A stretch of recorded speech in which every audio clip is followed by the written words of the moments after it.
बेळगाव हा भाग महाराष्ट्रामध्ये येऊ शकतो का?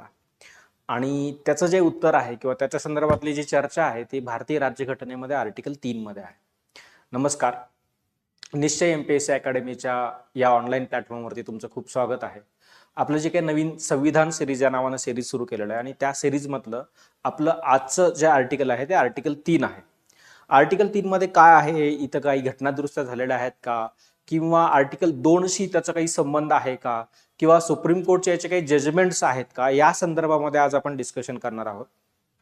तर बघा, आर्टिकल 3 काय आहे. आर्टिकल 3चं टायटल काय आहे बघा, की नवीन राज्यांची निर्मिती. ओके, म्हणजेच नवीन राज्य तुम्हाला बनवायचे आहेत व विद्यमान राज्यांची क्षेत्र. विद्यमान राज्यांची क्षेत्र म्हणजे काही जी सध्या राज्य अस्तित्वात आहेत, म्हणजे आता सध्या 28 राज्य आहेत, बरोबर आहे का. त्यांच्या सीमा अथवा नावे यांच्यामध्ये काय करायचंय, फेरफार करायचंय. म्हणजेच काय करायचंय, बदल करायचे. म्हणजेच जी काही भारतामध्ये जी काही राज्य आहेत त्या राज्यांच्या मध्ये काही बदल करायचा असेल तर ते बदल किंवा त्याचे काही चेंजेस आहेत त्या संदर्भामधलं हे आर्टिकल आहे, आर्टिकल 3. आर्टिकल 3 ला डिटेलमध्ये समजावून घेण्याच्या आधी आर्टिकल 2 चं थोडंसं रिकॉल करूया, कारण आर्टिकल 2 आणि 3 यांचा काही एक संबंध आहे. तर बघा, आपण आर्टिकल 2 हा पार्ट बघितला होता आणि आर्टिकल 2 मध्ये असं लिहिलं होतं, संसद कायद्याद्वारे एखादा जो भाग भारताचा भाग नाहीये, ओके, एखादं राज्यक्षेत्र किंवा एखादा भूभाग जो भारताचा भाग नाहीये, जर त्याला भारतामध्ये घ्यायचा असेल, ओके, आणि त्याचं जर राज्य बनवायचं असेल तर ते आर्टिकल 2 नुसार होणार होतं. याच्यावरून एक असा संदर्भ येतो की आर्टिकल 2 हे काय आहे की एक्सटर्नल ऍडजस्टमेंट आहे. याला म्हणतात एक्सटर्नल ऍडजस्टमेंट. म्हणजेच काय, जो भारताचा भाग नव्हता त्याला तुम्ही भारतामध्ये घेताय म्हणून मग त्याला एक्सटर्नल ऍडजस्टमेंट म्हणलेलं आहे किंवा बाह्य बदल असं म्हणलेलं आहे. इथपर्यंत लक्षात आलं असेल. तर हे सगळं कोण करणार आहे, हे तर सगळं कोण करणार आहे, तर संसद करणार आहे. हे सगळं कोण करणार आहे, संसद करणार आहे. तर या संदर्भामध्ये एक केस पण झाली होती 1994 ला, की RC पौडयाल विरुद्ध तमिळनाडू राज्य. 1994 ला ही केस झाली होती सुप्रीम कोर्टमध्ये आणि 1994च्या सुप्रीम कोर्टच्या केसमध्ये सुप्रीम कोर्टनं असं म्हणलं होतं की हे जे काही बदल किंवा आर्टिकल 2 मध्ये जे काही करायचं या संदर्भामध्ये पूर्णपणे अधिकार हा संसदेला आहे. म्हणजे RC पौडियाल विरुद्ध तमिळनाडू राज्य या केसमध्ये सुप्रीम कोर्टनं या संदर्भातले सगळे अधिकार हे संसदेला आहेत हे ठामपणे सांगितलं होतं, किंवा जे आर्टिकल 2 मध्ये आहे. आता आर्टिकल 3 मध्ये काय म्हणलेलं आहे बघा. आर्टिकल 3 मध्ये की नवीन राज्यांची निर्मिती आणि विद्यमान राज्यांची क्षेत्र अथवा नावे यांच्यामध्ये तुम्हाला फेरफार करायचे. म्हणून याला आहे ना, या आर्टिकलला अंतर्गत बदल असं म्हणतात. इथं काय म्हणलेलं आहे बघा, की हे जे काही राज्यांची सीमा वगैरे बदलायचे, त्यांच्या नावामध्ये फेरफार करायचा, त्यांचं जे काही क्षेत्र बदलायचे हे आतल्यात बदलायचे, तुमच्या राज्यांच्या मधलंच बदलायचंय. म्हणून आर्टिकल 3 ला इंटरनल ऍडजस्टमेंट असं म्हणलं जातं. इंटरनल ऍडजस्टमेंट असं म्हणलं जातं किंवा अंतर्गत बदल असं म्हणलं जातं. अंतर्गत बदल असं म्हणलं जातं. लक्षात आलं असेल. तर मग याचा अधिकार कोणाला आहे, भारतातल्या राज्यांचा बदल कोण करणार आहे, वगैरे वगैरे, हे सगळं काही आर्टिकल 3 मध्ये सांगितलेलं आहे. तर आर्टिकल 3 मध्ये काय म्हणलंय बघा, की संसदेला कायद्याद्वारे हे सगळं कोण करणार आहे, संसद करणार आहे. म्हणजे इथं आपलं क्लिअर होतं की हा अधिकार कुणाला आहे, तर संसदेला आहे. अधिकार कुणाला आहे, संसदेला. आणि हे संसद सगळं कसं करणार आहे, कायद्याद्वारे करणार आहे. तर आर्टिकल 3 चे काही क्लॉज आहेत. म्हणजे हा ए क्लॉज आहे, क म्हणजेच ए आहे, हे बी आहे, सी, डी आणि ई असे हे 5 क्लॉज आहेत. पहिल्या क्लॉज मध्ये काय म्हणलंय बघा, कोणत्याही राज्यापासून एखादं राज्य अलग करणं. ओके, कोणत्याही राज्यापासून एखादं राज्यक्षेत्र अलग करायचंय. म्हणजे कोणताही एखादा जो भारताचा भाग आहे, समजा ए मध्ये काय म्हणलंय बघा, कोणताही एखाद्या राज्याचा भारताचा भाग आहे, एखादं राज्य आहे ते, आणि त्यातलं जे काही राज्यक्षेत्र आहे ते अलग करायचे, वेगळं करायचे.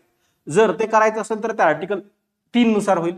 किंवा अथवा 2 अथवा अधिक राज्य किंवा राज्यांचे भाग एकत्र जोडून, अथवा कोणतेही राज्यक्षेत्र कोणत्याही राज्याच्या एखाद्या भागाशी जोडून. म्हणजे समजा असे ही 2 राज्य आहेत, या 2 राज्यांचे हे भाग समजा जोडून यांच्यापासून एक वेगळं राज्य बनवता येईल, किंवा ह्या राज्याचा भाग तोडता येईल, किंवा अंतर्गत काही पण बदल करता येईल असं ए मध्ये सांगितलेलं सोप्या भाषेमध्ये. बी मध्ये काय म्हणलंय बघा, कोणत्याही राज्याचे क्षेत्र वाढवता येईल. म्हणजेच एखादं राज्य हा असा आहे, ह्या राज्याचं क्षेत्र असं काहीतरी वाढवलं समजा आणि हे नवीन राज्य बनवलं तर असं काही करता येईल. ओके, कोणत्याही राज्याचे क्षेत्र घटवता येईल. म्हणजेच एखादं परत एकदा राज्य आहे, ह्या राज्याचं क्षेत्रफळ कमी केलं. ओके, आणि हा राज्य नवीन बनवला समजा, असं करता येईल का? हो, करता येईल. त्यानंतर कोणत्याही राज्याच्या सीमांमध्ये फेरफार करता येईल.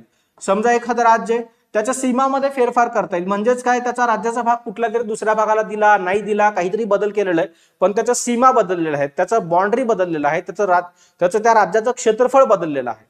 आणि शेवटचं आहे, कोणत्याही राज्याच्या नावामध्ये फेरफार करायचं. म्हणजे राज्याचं नाव जर बदलायचं आहे तर ते राज्याचं नाव सुद्धा हे आर्टिकल 3 नुसार होतं. म्हणजेच थोडक्यात भारताचा जो नकाशा आहे तो नकाशा आतल्या आत बदलण्याचा अधिकार कोणाला आहे? आर्टिकल 3 ला आहे. आणि आर्टिकल 3 मध्ये काय लिहिलंय की हा अधिकार कोणाला दिलेला आहे? संसदेला दिलेला आहे. संसद मनाला येईल तसं करेल का? नाही. संसद कसं करणार आहे? कायद्यानुसार करणार आहे. कायद्यानुसार करणार आहे. आणि भारताचा नकाशा, हा भारताचा नकाशा आतल्यात म्हणतोय मी, आतल्यात कुठे बसून बदलला जाणार आहे? दिल्लीमध्ये बसून बदलला जाणार आहे. म्हणून मी म्हटलं की बेळगावला जर महाराष्ट्रामध्ये ऍड करायचं आहे, कर्नाटक मधला जो काही मराठी भाषिक भाग आहे जर त्याला महाराष्ट्रामध्ये वाढवायचंय, महाराष्ट्रामध्ये ऍड करायचंय, तर ते कुठं होणार आहे? संसदेमध्ये होणार आहे. संसदेमध्ये होणार आहे, दिल्लीमध्ये होणार आहे. म्हणजे आपण इथे किती आंदोलन करून याचा काही भाग बदलला जाणार आहे का? नाही. तर हे कुणी घेतलं पाहिजे मनावरती? तर संसदेनं मनावरती घेतलं पाहिजे किंवा दिल्लीनं मनावरती घेतलं पाहिजे. आर्टिकल 3 तुम्हाला या आपण जे काही डिस्कशन केलं याच्यावरून लक्षात आलं असेल. याचं काही थोडं एक्सप्लेनेशन वगैरे आहे. म्हणजे इथं बघा, स्पष्टीकरण 1 किंवा स्पष्टीकरण 2 असं काही इथं सांगितलेलं आहे. ओके, 6 नंबर इथं दिलेला आहे. रेफरन्स ऍक्च्युली राज्यघटनेचा. याचा अर्थ असा होतो की हे 6 जे आहे ना, याचा रेफरन्स आहे राज्यघटनेमध्ये, त्या पानावरती खाली रेफरन्स दिलेला असतो. याचा अर्थ असा होतो की हे जे आहे ना, हे 18वी घटना दुरुस्ती केलेली आहे. 18वी घटना दुरुस्ती. ओके, CAA असं लिहितो, कॉन्स्टिट्यूशन अमेंडमेंट ऍक्ट. आणि हा 18व्या घटना दुरुस्तीने हा भाग भारतीय राज्यघटनेमध्ये जोडला गेलेला आहे. आणि इथं काय म्हणलंय बघा, 1966 ला ही घटना दुरुस्ती केली होती. इथं म्हणलेलं आहे स्पष्टीकरण 1 आणि स्पष्टीकरण 2. या अनुच्छेदात खंड क ते ड. ओके, म्हणजेच काय, जे काही ह्या अनुच्छेदामध्ये क ते ड यामध्ये जे काही राज्य हे जे काही शब्द आहे, या राज्य या शब्दामध्ये म्हणजे जिथे जिथे राज्य असं लिहिलेलं आहे या शब्दात संघराज्याचा समावेश आहे. म्हणजेच काय, केंद्रशासित प्रदेश. म्हणजेच केंद्रशासित प्रदेश, केंद्र शासित प्रदेश म्हणजेच त्याला आपण युनियन टेरिटरी म्हणतो. म्हणजेच थोडक्यात इथं त्याला असं म्हणायचंय, जिथं जिथं राज्य असं लिहिलेलं आहे आर्टिकल 3 मध्ये, ते राज्य सगळं तुम्हाला काय वाचायचंय? केंद्रशासित प्रदेश असं वाचायचंय.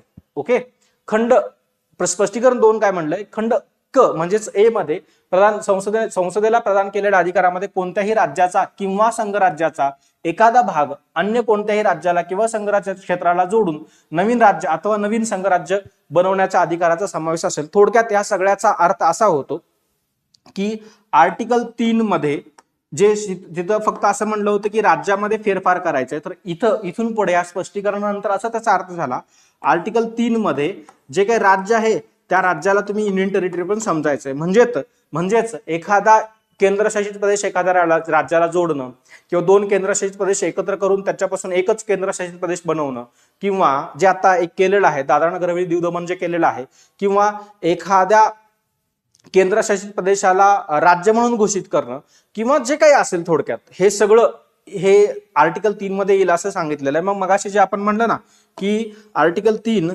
तुम्हाला अंतर्गत बदल, भारताचं जे काही अंतर्गत नकाशा आहे ते बदल करण्याचा अधिकार देतो, असा त्याचा अर्थ होतो. लक्षात आलं असेल इथपर्यंत? ओके, पण इथं याचा अर्थ असा आहे का की कोणताही भारताचा भाग दुसऱ्या देशाला देणं वगैरे, तशी केस पण आहे. म्हणजे बघा, भारताला स्वातंत्र्य मिळालं 1947 ला, राज्यघटना बनली, आणि राज्यघटना बनल्यानंतर भारत आणि पाकिस्तान हे सुरुवातीपासूनच शेजारचे देश होते आणि दोन्ही देशांच्या मध्ये सीमा संदर्भामध्ये काही वादविवाद होत होते. आता भारताचा जर विचार केला तर बेरुबारी नावाचा एक संघ होता किंवा बेरुबारी नावाचा एरिया होता. आणि हा जो काही बेरुबारी एरिया होता हा आत्ताच्या पश्चिम बंगालच्या साईडला आहे, किंवा भारताचा जो काय भाग आहे पश्चिम बंगाल आणि बांगलादेश या इथला भाग आहे. पण तेव्हा बांगलादेश हा तेव्हाचा पाकिस्तान होता. 1971 ला पाकिस्तानचा बांगलादेश बनलेला आहे, बरोबर. मग हा बेरुबारी भाग हा पाकिस्तानला देण्यासंदर्भामध्ये वाटाघाटी सुरू होत्या आणि हा जो काही भाग आहे, हा जो काही एरिया आहे, हा एरिया पाकिस्तानला दिला गेला.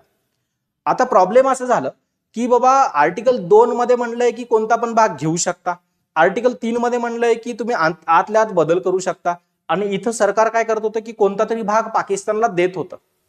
ओके, मग इथं काही लोकांनी कंप्लेंट अशी केली की भारतीय राज्यघटनेमध्ये असं कुठेही लिहिलं नाहीये की भारताचा कोणता तरी भाग तुम्ही दुसऱ्या देशाला देताय, बरोबर. आणि म्हणून मग त्या संदर्भामध्ये केस सुरू झाली सुप्रीम कोर्टमध्ये. त्या केसचं नाव आहे Berubari union versus union of India किंवा भारत सरकार. 1960 ला ही केस आली आणि ह्या 1960च्या ह्या केसमध्ये सुप्रीम कोर्टनं असं सांगितलं की भारतीय राज्यघटनेमध्ये असं कुठेही लिहिलं नाही की कोणता तरी भाग तुम्ही दुसऱ्या देशाला देताय, बरोबर. आणि म्हणून जर कोणता तरी भाग दुसऱ्या देशाला द्यायचा असेल तर त्यासाठी तुम्हाला काय करावं लागेल, घटनादुरुस्ती करावी लागेल. म्हणजे असं याच्यामध्ये म्हणलं की जर कोणता तरी भाग तुम्ही दुसऱ्या देशाकडून घेताय तर ते आर्टिकल 2 नुसार ऑपअप होतं, बरोबर. पण जर एखादा भाग दुसऱ्या देशाला द्यायचा असेल तर देऊ शकता का? हो, देऊ शकता तुम्ही, पण त्यासाठी तुम्हाला काय करावं लागेल, त्यासाठी घटनादुरुस्ती करावी लागेल. घटनादुरुस्ती करा आणि मग तो भाग तुम्ही द्या असं सांगितलं गेलं. आणि मग भारतीय संसदेमध्ये 9वी घटनादुरुस्ती झाली 1960 ला. आणि ह्या 1960च्या 9व्या घटनादुरुस्तीनुसार, 9वी CAA लिहितो मी, मागे पण सांगितलं होतं कॉन्स्टिट्यूशनल अमेंडमेंट ऍक्ट 1960 ला. आणि ह्या 1960च्या 9व्या घटनादुरुस्तीनुसार हा भाग जो काही बेरुबारी भाग आहे हा पाकिस्तानला दिला गेला. म्हणजे थोडक्यात इथं आपल्याला असं लक्षात येतं सुप्रीम कोर्टच्या जजमेंटमुळे की जर तुम्हाला एखादा भाग भारताचा दुसऱ्या देशाला द्यायचा असेल तर तुम्ही काय करू शकता, घटनादुरुस्ती करू शकता आणि घटनादुरुस्ती करून दुसऱ्या देशाला तो भाग देता येईल, असा याचा अर्थ होतो. ओके, पुढे थोडासा भाग आहे आर्टिकल 3चा. आर्टिकल 3 मध्ये अजून काहीतरी सांगितलेलं आहे. इथं काय म्हणलेलं आहे बघा, म्हणजे ऍक्च्युली प्रोसेस आहे की आर्टिकल 3 मध्ये कशा पद्धतीनं बाबा हे विधेयक किंवा हे बिल मांडलं जाईल किंवा एखादा भाग जो काय अंतर्गत बदल आहे तो कसा केला जाईल.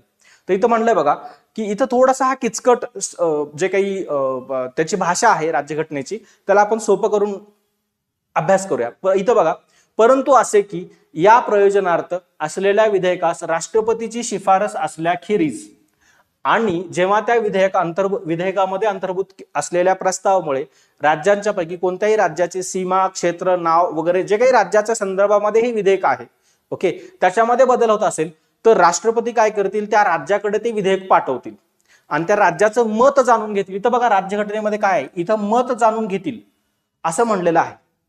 आणि पुढे म्हणलेलं आहे इथं की ते जे काही विधेयक आहे ते विधेयक ते राज्याचं विधानसभा त्याच्याकडे किती दिवस ठेवून घेऊ शकतं किंवा तो जो काही वेळ आहे तो कोण ठरवणार आहेत, राष्ट्रपती ठरवणार आहेत. आणि मग त्याच्यानंतर ते विधेयक संसदेमध्ये येणार आहे आणि संसदेमध्ये दोन्ही सभागृहामध्ये ते सेपरेटली पास होणार आहे असं इथं सांगितलेलं आहे. मी एक तुम्हाला एक डायग्राम करून दाखवतो की हे कशा पद्धतीने होणार आहे. म्हणजे बघा, जनरली हे अंतर्गत बदल होत आहे म्हणून याच्यावरती जे काही डिस्कशन आहे किंवा याच्या संदर्भातलं जे काही विधेयक आहे ते कोण बनवणार आहे, तर होम मिनिस्ट्री बनवणार, म्हणजेच गृह मंत्रालय बनवणार आहे. म्हणजे आत्ताचे जे काही होम मिनिस्टर आहेत ते मोठा भाई आहेत, ओके, आणि त्यांच्या थ्रू हे जे विधेयक आहे ते बनवलं जाणार आहे. हे ड्राफ्ट बनवलं जाईल आणि मग संसदेमध्ये मांडलं जाईल. पण इथं काय एक अट सांगितलेलं आहे बघा, परंतु असे की म्हणलेलं आहे जेव्हा हे विधेयक तुम्हाला मांडायचं आहे तेव्हा तुम्हाला काय करायचं, राष्ट्रपतीची पूर्वपरवानगी घ्यायची आहे. म्हणजे इथं तुम्हाला राष्ट्रपतीला मी शॉर्ट मध्ये PD असं लिहितो, PD म्हणजे प्रेसिडेंटची काय करायची, पूर्वपरवानगी घ्यायची आहे, पूर्वपरवानगी घ्यायची. आणि मग हे संसदेमध्ये ते विधेयक मांडायचं की बाबा आम्हाला ह्या राज्यामध्ये बदल करायचा आणि आम्ही हे बदल करतोय असं. पण सोबतच राष्ट्रपतीला एक अट सांगितलेलं आहे, राष्ट्रपती हे विधेयक पूर्वपरवानगी देईल मांडण्यासाठी आणि मग संसदेमध्ये मांडलं जाईल त्याच्या आधी किंवा त्याच वेळेला हे विधेयक त्या राज्याकडे पाठवलं जाईल, त्या राज्याकडे. म्हणजे समजा एक एक्झाम्पल घेऊया, महाराष्ट्र राज्याची सीमा बदलायची आहे, महाराष्ट्र राज्याचं क्षेत्रफळामध्ये काही फेरफार करायचंय किंवा त्याच्या नावामध्ये काही बदल करायचे, तर त्या संदर्भामध्ये जर विधेयक संसदेमध्ये मांडलं गेलं तर त्याला आधी राष्ट्रपतीची पूर्वपरवानगी घ्यायची. राष्ट्रपतींना असं सांगितलेलं राज्यघटनेनं सांगितलेलं आहे की बाबा तू काय कर की हे विधेयक महाराष्ट्र राज्याच्या विधानसभेमध्ये पाठव आणि त्या विधानसभेचं मत जाणून घे, परवानगी नाही, ओके, परवानगी नाही तर बघा मत आहे. म्हणजे थोडक्यात हे महाराष्ट्र राज्यामध्ये येईल, ओके. आता हे महाराष्ट्र राज्यामध्ये बदल होत आहे म्हणून ना, ओके, एक्झाम्पल घेतो आपण. आणि मग इथं आल्यानंतर ह्या महाराष्ट्र राज्याच्या विधानसभेमध्ये हे मांडलं जाईल. आणि महाराष्ट्र राज्याच्या विधानसभेमध्ये किंवा त्या त्या राज्याच्या विधानसभेमध्ये याचं डिस्कशन होणार आहे. मग त्या विधानसभेमध्ये 3 गोष्टी होतील. म्हणजे हे जे काही विधेयक आहे ते राज्य मान्य करेल, बाबा आम्हाला हे मान्य आहे, तुम्हाला जे काही करायचं आहे ना बदल ते तुम्ही करू शकता, आम्हाला मान्य आहे म्हणेल. किंवा आता समजा हे मान्य आहे म्हणलं तर हे डायरेक्ट कुठं जाणार आहे, तर संसदेमध्ये जाणार आहे आणि संसदेमध्ये गेल्यानंतर त्याच्यावरती डिस्कशन होणार आहे. बरोबर. त्याच्यानंतर हे राज्य काय करू शकतं की आम्हाला हे विधेयक तुमचं जे आहे आमच्या राज्यामध्ये बदल करताय ते आम्हाला मान्य नाही असं म्हणेल. ओके. त्यानंतर काय होणार आहे आणि तिसरं काय असू शकतं बघा, हे राज्य काहीच नाही करणार याच्यावरती, ते तसंच पडून देईल. म्हणजे त्याच्यावरती डिस्कशन करणार नाही, त्याच्यावरती काही मत मांडणार नाही आणि तसंच पडून देईल. म्हणजे मी याला असं म्हणतो की पेंडिंग ठेवल त्यांच्या विधानसभेमध्ये हे पेंडिंग ठेवेल. आता या केसमध्ये काय होणार आहे बघा, की इथं असं सांगितलेलं आहे की राष्ट्रपती मुभा देईल किंवा वाढीव कालावधी त्या विधेयकावरती त्या राज्यानं मत व्यक्त करायचंय. म्हणजे ह्या विधानसभेकडे किंवा ह्या राज्याकडे ते विधेयक किती दिवस असेल हे कोण ठरवणार आहे, राष्ट्रपती ठरवणार आहे. म्हणजे राष्ट्रपती यांना सोबतच सांगतील की तुम्ही हे विधेयक समजा एक्झाम्पल घेऊया की 10 दिवसामध्ये तुम्ही याच्यावरती निर्णय घ्या. ओके. तर 10 दिवसामध्ये निर्णय घ्या. समजा 10 दिवसामध्ये निर्णय घेतला नाही घेतला काही पण झालं समजा, तर 10 दिवसानंतर ते विधेयक कुठं जाणार आहे, संसदेकडे जाणार आहे. ओके. म्हणजे इथं काही पण होऊ दे, तर राज्याला मान्य असू दे मान्य नसू दे आणि काही पण होऊ दे, ते 10 दिवसानंतर कुठे जाणार आहे, संसदेकडे जाणार आहे. मग इथं बघा संसदेमध्ये गेल्यानंतर आपल्याकडे लोकसभा आणि राज्यसभा असे 2 सभागृह आहेत भारतीय जे काही संसदीय प्रणाली आहे त्याच्यामध्ये. इथं म्हणलेलं आहे कोणत्याही सभागृहामध्ये, ओके सॉरी इथं होतं मुभा दिला कालावधी समाप्त झाला नसेल तर हे विधेयक संसदेच्या कोणत्याही सभागृहात पुनर्स्थापित केलं जाणार नाही. म्हणजेच काय की याचा अधिकार आता कुणाकडे आलेला आहे, संसदेकडे आलेला आहे. संसदेमध्ये ते विधेयक मांडलं जाईल, संसदेमध्ये त्याच्यावरची चर्चा होईल. म्हणजे दोन्ही सभागृहामध्ये त्याच्यावरती चर्चा होईल, दोन्ही सभागृहामध्ये सेपरेटली चर्चा होईल, दोन्ही सभागृहामध्ये ते सेपरेटली पास व्हायला पाहिजे. ओके. इथं संसदेमध्ये आल्यानंतर इथं चर्चा होईल, मग चर्चा झाल्यानंतर इथं मतदान होईल आणि मतदान झाल्यानंतर याचा जे काही निर्णय असेल समजा तो निर्णय होईल. समजा हे संसदेमध्ये पास झालं आणि ह्या राज्यामध्ये बदल करायचा असं सांगितलं गेलं तर हे राष्ट्रपतीकडे जाईल आणि राष्ट्रपतीची सही झाली की त्या राज्यामध्ये फेरबदल होईल. मग तुम्हाला इथपर्यंत लक्षात आलं असेल की हे सगळं करताना ना ह्या राज्याला काहीच किंमत नाही. लक्षात आलंय का बघा, ह्या राज्याला काहीच किंमत नाही, कारण ह्या राज्याची परवानगी घ्यायची आहे का नाही, ह्या राज्याचं काय घ्यायचंय, व्ह्यू बघायचा आहे. इंग्लिशमध्ये जे काही राज्यघटना आहे त्याच्यामध्ये व्ह्यू हा शब्द वापरलाय, मराठीमध्ये तर ट्रान्सलेशन होतं मत. ह्या राज्याचं मत जाणून घ्यायचंय तुम्हाला, मत जाणून घ्यायचंय. हे मत काही पण असू दे, त्याला काही किंमत नाहीये भारतीय राज्यघटनेमध्ये.